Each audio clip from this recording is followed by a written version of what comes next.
Good morning. Welcome to the Unitarian Universalist Church of Birmingham at the Botanical Gardens. Whoever you are, whomever you love, wherever you are today, and wherever you are on your spiritual journey, you are welcome here. Thank you to everyone who made this morning possible. We could not have done this without the generous support of many folks in our congregation. I'm so thankful to see everyone this morning. This is such a treat to be here present with you. I invite you to take a moment to wave to the folks around you. We can still greet and be friendly to one another even while being safe. So take a moment and do that.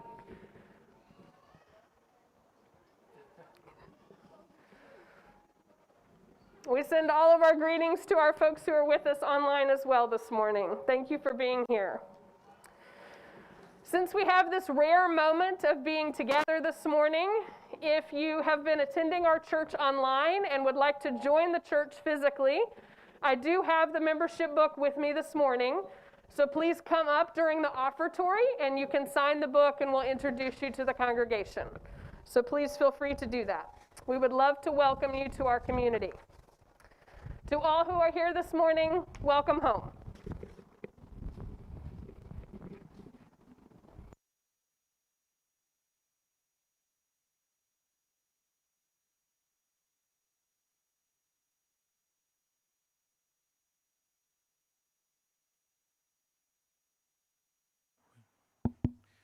We have several announcements this morning to both our communities gathered here today.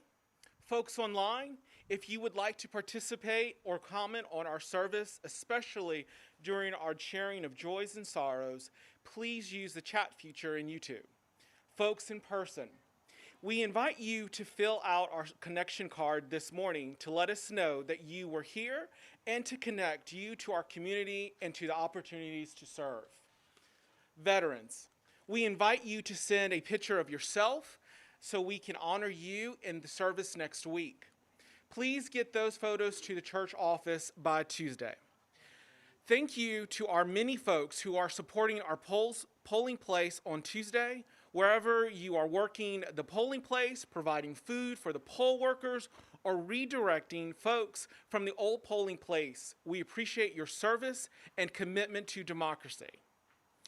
Reverend Julie will be providing virtual and in-person visuals on Wednesday from 10 to 2 online and from 4 to 7 at the Memorial Garden at church. Please feel free to attend whichever you feel most comfortable. If you would like to have a check-in after the election, please indicate so on your connection card. After church today, we invite our virtual folks into our Zoom room for coffee hour, small group, and meetings. For those of you gathered in person, we invite you to pair off to participate in the post-church connectedness mindfulness walk found in the back of your order of service. Our children will gather at the end of the service for their religious education time. The prelude prepares us for worship.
As we kindle the flame, we honor the remembering, those who have passed into the mystery. Their brightness lives on in our vision. Their courage lives on in our commitments. And their love continues to bless the world through us. Please now hear these opening words. Gather we now into this space, this time when the wheel turns and the veil shatters. Gather we now to remember, to grieve, to prophesize, to complete our harvest before the long dark comes. Gather we now to tell the old stories and sing the old songs, to be as we have always been, the voice of our people eternal. Gather we now to celebrate that which was, that which is, and that which will be. Gather we now, as we have always done, united by story and bound by love.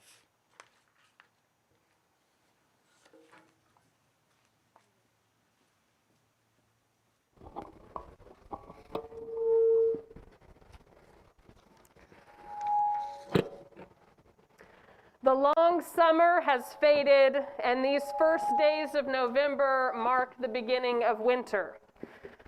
The frost has taken our tender plants, or will soon. The leaves are starting to fall from the trees.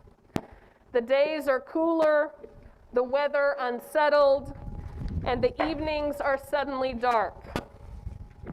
Our children have played with death and fear. Christians have marked All Saints and All Souls Days, both holidays commemorating the dead, and our Hispanic neighbors have celebrated the Day of the Dead. Our pagan neighbors have celebrated Samhain. If we were members of traditional Mexican families, we would go this evening to have a picnic on the graves of our family members, celebrating, remembering, and honoring. Most of us are far from the grave sites of our ancestors, but we can honor those who have gone on before us. And we will do so in a moment by inviting any who wish to come forward and silently light a candle for their own beloved dead. This ceremony is but a moment of life for our congregation, which is a stream of living history. Our strength, our current vitality and joy comes in part from our roots, those who gave life to this congregation from its founding 67 years ago until today. We place flowers on the altar to remember those people, living and dead, who shaped the congregation we call our spiritual home.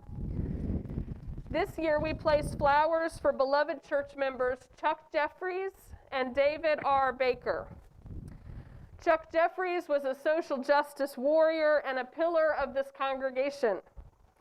David R. Baker was a generous spirit whose intellect and humor inspired us all. We will miss them both dearly. Please come forward as you are ready to light a candle in honor of those you would like to honor this morning.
For our folks gathered online, we welcome you to put the names of those who you are remembering in the chat so that we can honor them as well. At this darkening time of the year, our thoughts turn to things past, to life retreating, to those who are no longer with us. Images come to our minds of dear companions who once graced our lives, loved ones whom we miss, persons whose lives made an impact on our lives, of all those who are here, contributing, caring, and are now gone.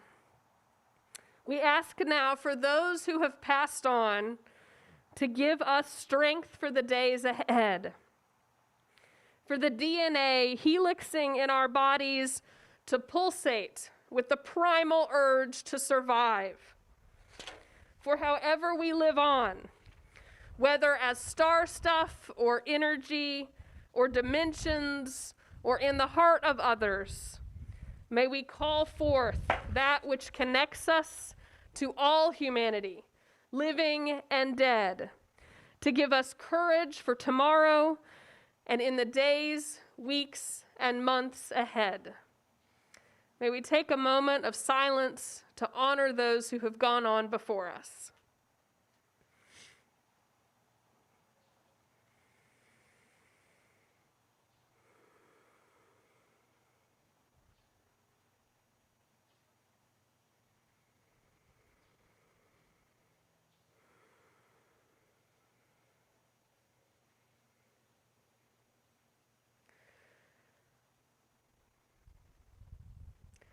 Blessed be.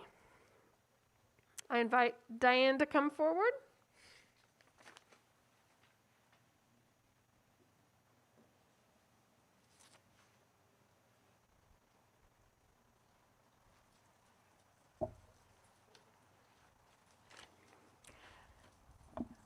So I'm Diane Tucker. I'm the treasurer of the congregation and a member of the board. Our church is supported by those who call our church home and by those who support the efforts of our church to change the world for the better. We share our cash plate each Sunday with organizations whose work reflects UU values to care for marginalized persons, advocate for real and systemic change, defend our environment, and promote justice and equity for all. This month's Share the Plate is the Unitarian Universalist Service Committee. The UUSC advances human rights and social justice around the world, partnering with those who confront unjust power structures and mobilizing to challenge oppressive policies. The work of the UUSC is grounded in the belief that all people have inherent power and dignity. During this time of social distancing and online worship, please know that church expenses continue. Therefore, we very much appreciate you continuing to pay your pledge or offer your donation by either mailing a check to the church office or by using PayPal or Venmo. Our Venmo account is at UUCB. Please designate whether your offering is for UUCB or for the UUSC. Ushers today will be coming around with baskets for your donations. Thank you for your generous support of our church and our Share the Plate recipient. May we give in love and in hope.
We have 2 new members this morning in our church, and I'd like to take a moment to introduce them before we speak a little bit about membership.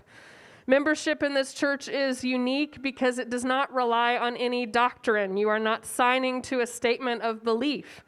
We are a church of varied beliefs, and that is the cornerstone of our faith. We are a people of covenant. We covenant to be together in community and to love and care and respect for one another. And that is what draws us together. I'd love our new members to introduce themselves briefly. Hey, my name is David Wilkins. I'm from Pelham. I've been attending online for several weeks now and have, just felt pulled to this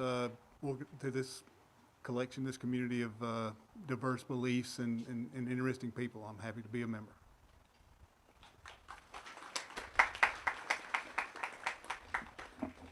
Hi, I'm Mary Lisa Wagner. I've been coming here my whole life, and I'm ready to be a member.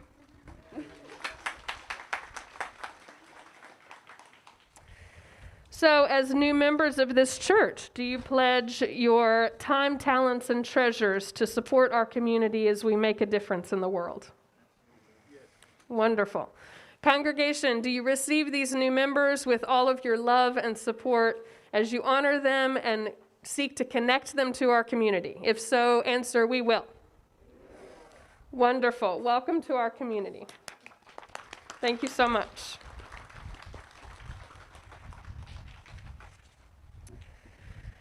As we enter our meditative space this morning, I invite you to lift up in your hearts those who are on your mind this week. We especially want to lift up Deborah Burrell's mother, who now has symptoms of COVID and is currently at Grandview Hospital. Please send cards and thoughts and reach out to Deborah and her family as they navigate this difficult time. We continue to lift up Ted Kloos, who lives in the same facility as Deborah Burrell's mother, and he has also tested positive for the virus. We lift up the family of Amy Harris, daughter of V. Harris and Bob Jacobson, who passed away last week. Please keep her family in your thoughts. We'd like to celebrate that one of our youngest church folks is here this morning. If he is still here, where is Porter? Porter's in the very back. He's a brand new little baby, so we're so glad to see Porter here this morning. So we celebrate with our new parents making it out this morning. Good to see you all. Using the chat feature in YouTube by speaking it aloud here or wherever you are, or hearing it on your heart, please give voice to what is on your heart today.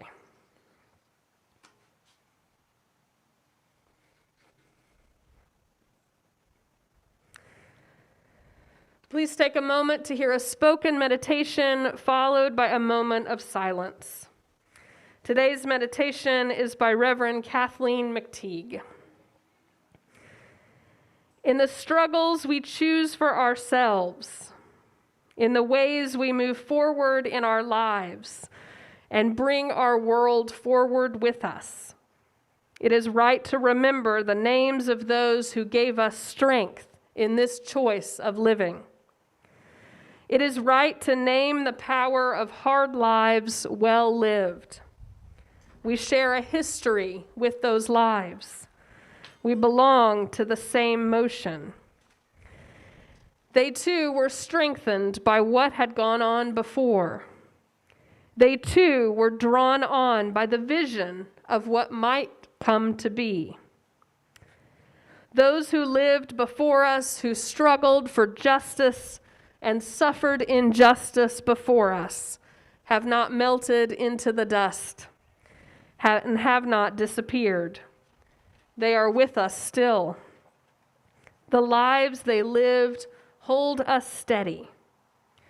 Their words remind us and call us back to ourselves. Their courage and love evoke our own. We, the living, carry them with us.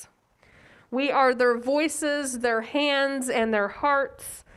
We take them with us, and with them, Choose the deeper path of the living.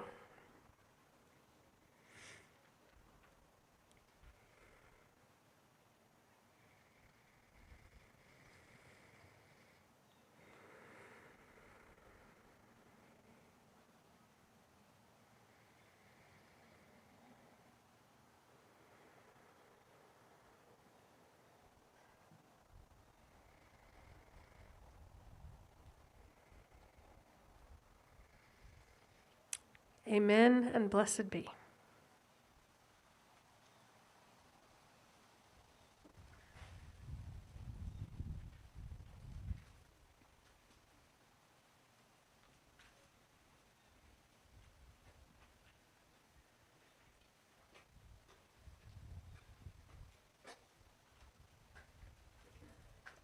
Hello, church friends and family. It's so wonderful to be seeing so many of you again after so long. If you don't know who I am Jess Searcy, and I will be serving as the RE Committee Chair, that's Religious Education, on the board this year. I wanted to reach out to you today because we are getting ready to hold outdoor in-person classes every week for our lower and upper elementary classes at the church. This is in addition to outdoor in-person middle school and high school youth groups that meet twice a month. All of these wonderful programs require volunteers. But this announcement is not just for parents.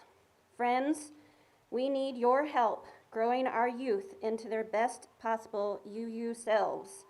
And that means learning from all sorts of people, college students, young professionals, adults with or without kids, empty nesters, people who serve on some of our other amazing committees, anyone with real life experience.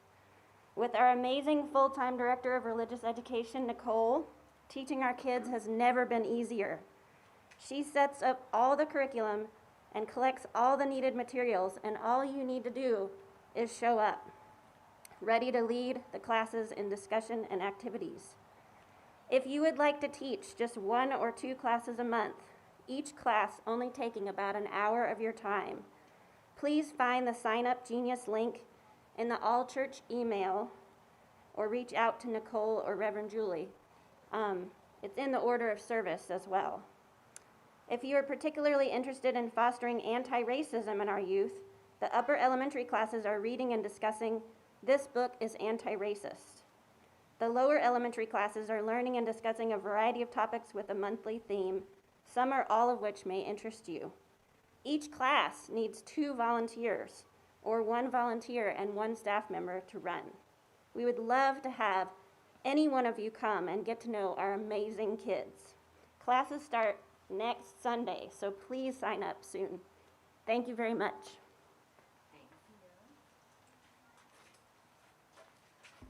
Good morning. I'm so happy to see everyone. This morning I'm not going to ask the children to come forward as I normally would just for safety reasons, but I am going to tell you a story. Now this story is about a very, very large vessel. And inside this vessel was millions and millions of little lights. And it was filled with happy lights and excited lights and lights filled with love. But the lights decided they wanted to get out. No, they decided they needed to get out, that they just had to spread and shine everywhere. So they all got together and they pulled and they pushed and they jumped and they ran. And they pushed some more and they wiggled. And some of them even giggled. And then all of a sudden, bam, the vessel broke and the lights spilled out. And they went and they made the stars and the moon and the sun and the planets. And it created the mountains and the trees, the plains, the forests, the lakes, the oceans, the birds and the animals. And yes, they even created us. And when we shine our lights, we shine them when we're kind. And we even shine them when we're mad or when we're sad. And the best part of all is that our lights never die. even when our bodies may, our light can live on. Our lights can live on in so many ways, like it may be a story that we told, or in a photograph, maybe a recipe that we share, maybe some artwork, or a card, or a letter. Even if you look in your reflection, you can see the light of someone you used to know. Maybe your eyes, maybe your nose. Maybe you share the same hair color. Maybe they used to share a silly song with you or sing to you, or perhaps they gave you a special gift, like the one I have here that my Nana gave me. This is a little purple Madonna that, as far as I can remember, whenever I went to my Nana's house, the first thing I would do would run to this. And she's very soft, and I would spend many minutes just petting it because I just loved it. And when I turned about 15, she gave it to me, and she wanted to make sure I had it because she knew how much I loved it. Every time I look at it, it sits on my dresser, I remember her. I remember how we would play games, and that's probably where my love of games came from. And we would talk, and she would feed us, and she baked tons and tons of cookies. And that just always made me very happy. And looking at her always reminds me of those things. And so even though sometimes we lose someone, and that can be very hard, we have to remember that they're not completely gone, that they have left us their light to carry on. Thank you. And join us in some special music.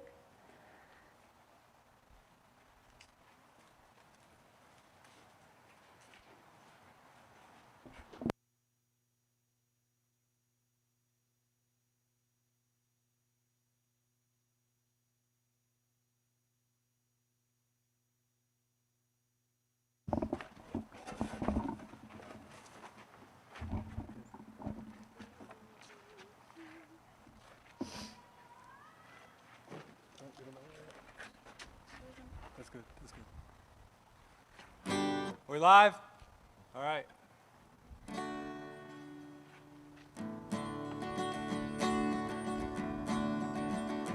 Put your dreams away for now. I won't see you for some time. I am lost in my mind. I get lost in my mind. Mama once told me you're already home when you feel loved. I am lost in my mind. I get lost in my mind.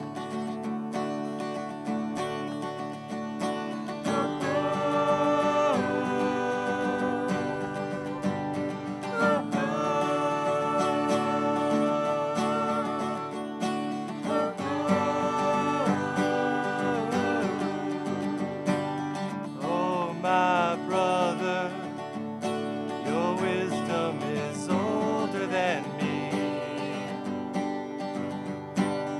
Oh,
Our reading this morning is from the prayer ballot by Luke Stephen Royer, written for the presidential election 2016.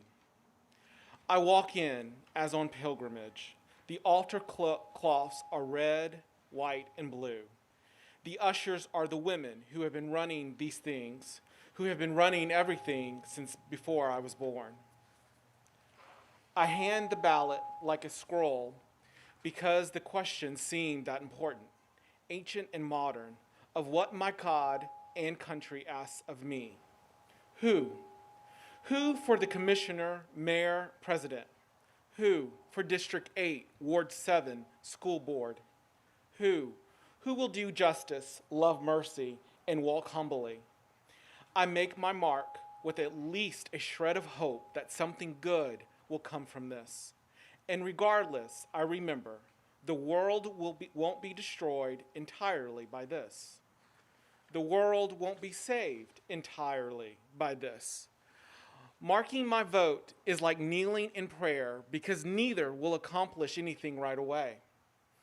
But the purpose of both is to remind me of my deepest hope for the world that I am trying to help create. So I rise from prayer and turn in my ballot and remember the who is me and us and we the people. And again, I set to the task that is mine, justice, mercy, humble service in my small corner of the world.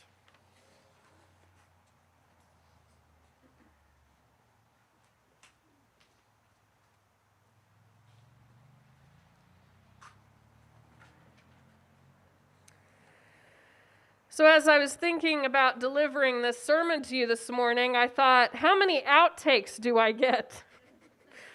I've kind of gotten used to that over time. My poor husband has to put up with me saying, oh, I need to start all over again. As I was writing it this morning, as I was writing it for this morning, I wrote 3 or 4 beginnings before I realized that there was no way that I could start a sermon with you all this morning without addressing the elephant in the garden. By show of hands, and Forrest, I'd love for you to pan the crowd so that our online folks can see as well, how many of you are nervous about Tuesday? All right, Forrest is going to do a pan. Keep your hands up. We're not taking attendance. We're just standing in solidarity. Look around. I want you to see you are not alone. The past few weeks, heck, these past 3.5 years, have been really challenging. Some of us are having discussions with family and friends that we might not have ever expected to have about preparing for what could go wrong with all the hope of everything going well. Some of us are avoiding the news.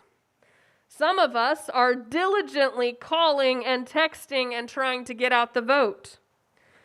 Both of these are valid and important ways that we care for ourselves and those we love.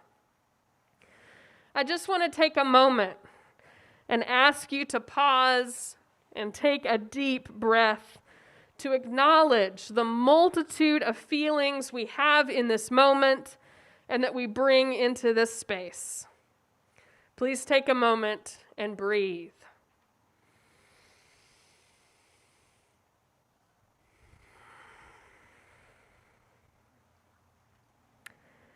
As I presented this proposal to the board about why it was important for us to gather in person in the midst of this global pandemic, I want you to know that we directly wanted to combat the fear and uncertainty that so many of us are holding right now. The reason the board and I believed so strongly in this gathering, despite our heartache knowing that not everyone could be with us in person, was because we truly need each other. We are a community of like-hearted people who care about one another. We felt it was important in this time of heightened angst and anxiety to bring everyone together to remind you that you are not alone. We are in this together. We are also gathered today to celebrate all of those who have gone before us, who have taught us so much about life, love, grief, and struggle. Most of my ancestors started their families very, very young. When I was born, I still had 4 living great-grandparents, plus all of my grandparents. 2 of those great-grandparents lived into my mid-20s. This was one of them. Her name was Annabelle. I still have 2 grandparents alive today. Our elders have a way of bringing perspective about sharing what life used to be like before technology, before modern conveniences, before everyone had rights. I remember my grandfather's story about encountering segregated water fountains, and my grandmother's story of walking 2 blocks to the laundromat every other day to wash her children's diapers. It's amazing she had a laundromat. It's amazing how times have changed, how even with modern conveniences, life seems just as challenging, just in new ways. My great-grandmother Annabelle was born in 1908. She married early, and her husband decided to move the family from Oklahoma to California in search of gold. I imagine their trip was something like the journey depicted in The Grapes of Wrath. Despite the gold rush being a distant memory, there was still that hope for that poor young couple from Oklahoma to strike it rich and to make their problems disappear. They traveled to California with 3 young children. My grandmother, the 4th child, would be born in California. California proved to not be the paradise they had imagined. Work was scarce, gold was gone, and Annabelle's husband soon turned to alcohol to escape his reality. Soon she packed up her 4 children and left California and her husband behind and returned to Oklahoma to be near her parents and raise her children. She worked as an airline mechanic during the war. She was a real-life Rosie the Riveter. She struggled to make ends meet. A single mother at a time when women were rarely employed, and even resorted to renting out one of the 2 bedrooms in her house. Her sons slept on the porch when the weather was decent, and in the living room when it wasn't. What amazes me most about Annabelle is that she never shared her struggle with me growing up. She was one of those grandmothers who was as sweet as a cookie. She never raised her voice. She never complained. She was always full of hugs and kisses. Her struggles did not define her. She defined her struggles. Toward the end of her life, when Alzheimer's had ravaged her brain, my sweet great-grandmother could be mean, and she could be angry. But most of all, she was afraid of the unknown, afraid of what she couldn't understand, who we were or where she was, afraid because she didn't know where she belonged. When we remember the struggles of those who have gone on before us, we honor the realities of life. We honor our loved ones as whole beings, as whole, complicated people. And we remember that we too are whole, complicated people who struggle and succeed and feel the wide range of emotions. We want to feel like we belong. I came across a quote recently from Mona Lisa Nyman, which says this: "Positive people are not positive because they've skated through life. They're positive because they've been through hell and decided they don't want to live there anymore." That's a very universalist statement there. Let me repeat that. Positive people are not positive because they've skated through life. They're positive because they've been through hell and decided they don't want to live there anymore. Mona Lisa is a person who lives with disabilities. She's had cerebral palsy her entire life. And she has made it her mission in life to put forward this notion that we can still be positive in the midst of our struggle.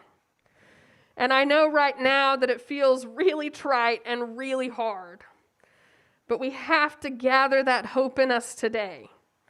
We have a few more days to go before we can figure out what exactly our next steps are going to be. Mona Lisa reminded me a lot of my great-grandmother. It wasn't as if my grandmother decided to ignore her past. It was that she was determined to live the best possible present and to shape her future as much as she could in the way that she needed it to be. What stories of your ancestors bring you strength? What lessons have you learned from those who have passed on ahead of us that you need to honor this morning? Maybe they're up here on our altar. Maybe you're thinking about them in your heart. But either way, I encourage you, when you go home, to think of those stories, to think of their struggles that they lived through, and gather that strength for tomorrow. Many of these stories of our ancestors and forebears share that same link. People whose lives were full of struggle and yet clung to hope. We have to tap into that today, to pull from that wellspring of strength and resilience as we prepare for the days ahead. My great-grandmother also would not have made it without the support of many people. Her parents, those who dared employ a single mother, her children. It is in these moments, in these midst of the struggle and the strife of life, that we must work together.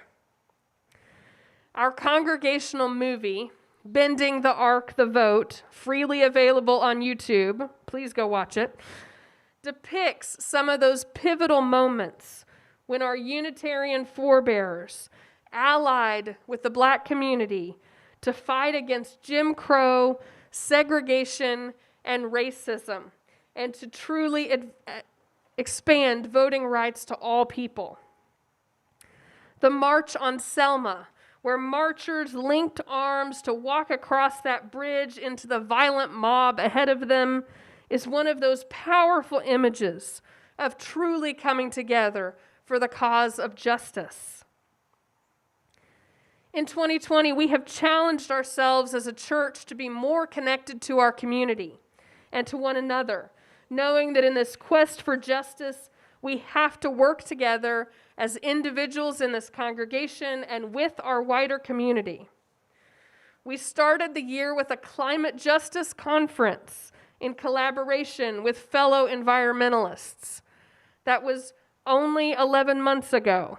I know it feels like years.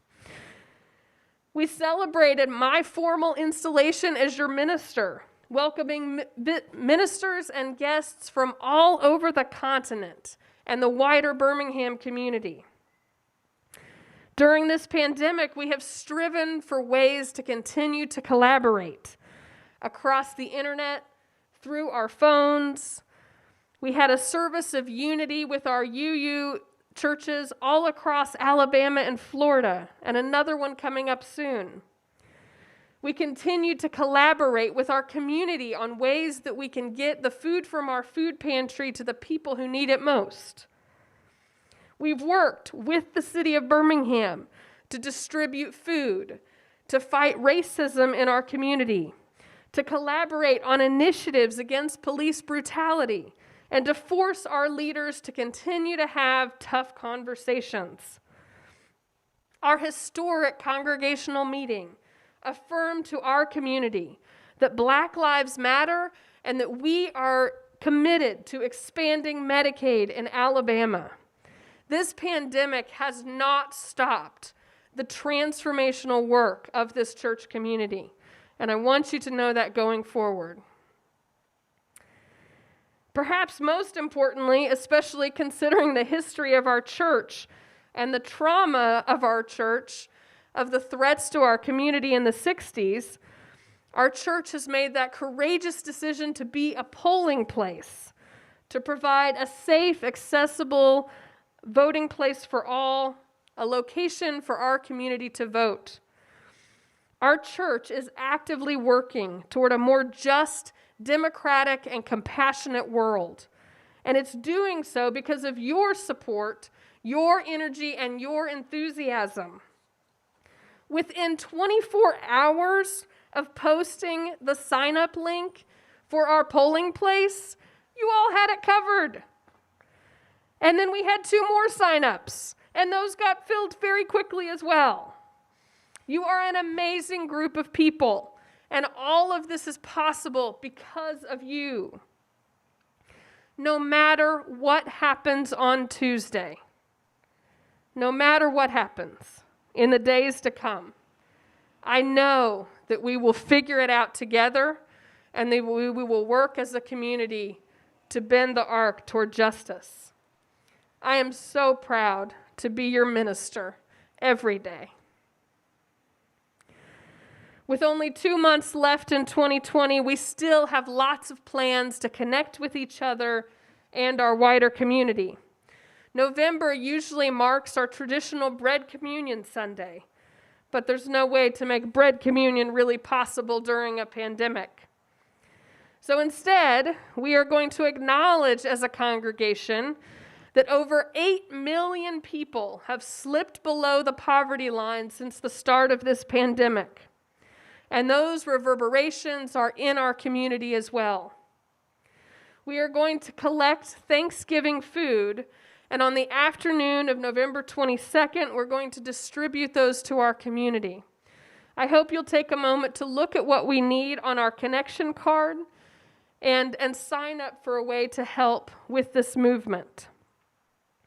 By being together, by coming together in real and tangible ways, in this time when so much of our gathering is virtual and digital, we can continue to make a real difference in our community.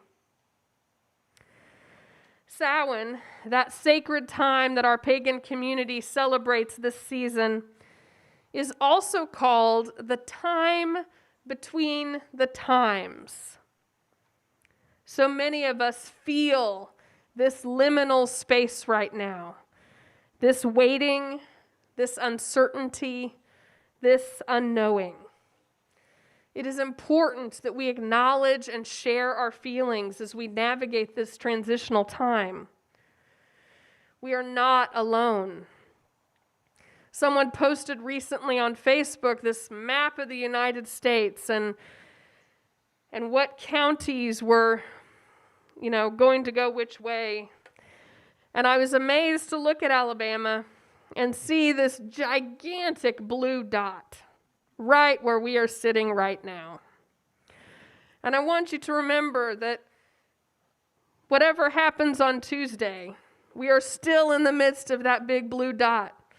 We have had people waiting for hours and hours to vote. It is not just our church community. It is this wider Birmingham community. And we are going to figure this out together. It's also so important that we check in with like-hearted people. And so today, after the service, I want to invite you to use the back of your order of service for some connection time with someone in our community. Our children are going to be gathered up here doing their religious education time. I hope that you'll take some time to take a stroll through the garden with someone else from our community. I'd like you to gather in the back after the service and pair off. There are some discussion questions if you want them, but most importantly, I just want you to have that connection with someone else before you leave here today. That is why we are gathered, to feel that connection, to feel each other's heartbeats from 6 feet away, and to be that beloved community that we already are.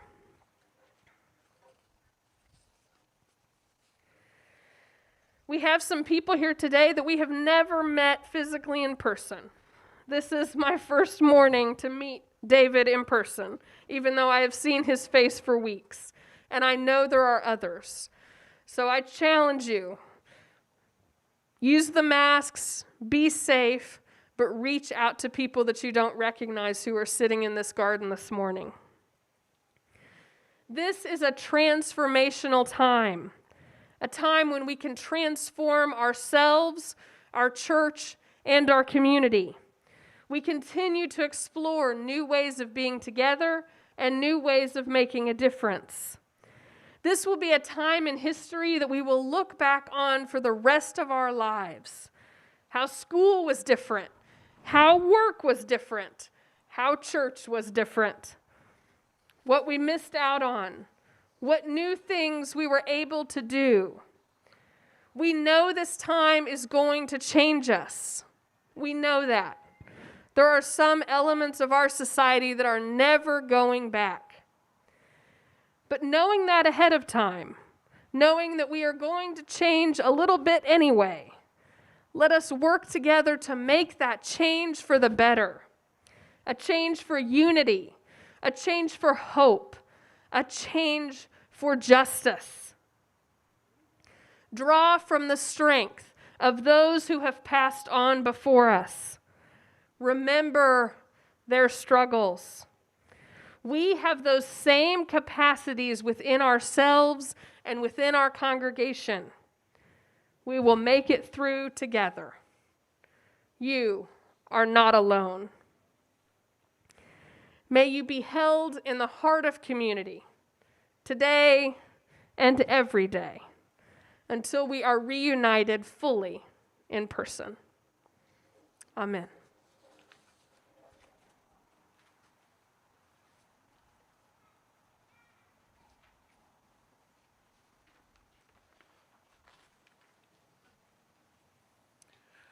Again, if you would like to join in on the post-church connection walk, please gather in the back of the garden following the ringing of the chime to pair off for your garden stroll.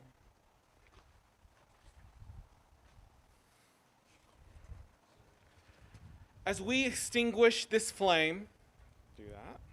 There we go. Well, let me do it. There we go. May we know we are sustained and upheld by the love of those who have gone before us. May we know deep in our bones that love does not disappear and that love gives us strength for tomorrow.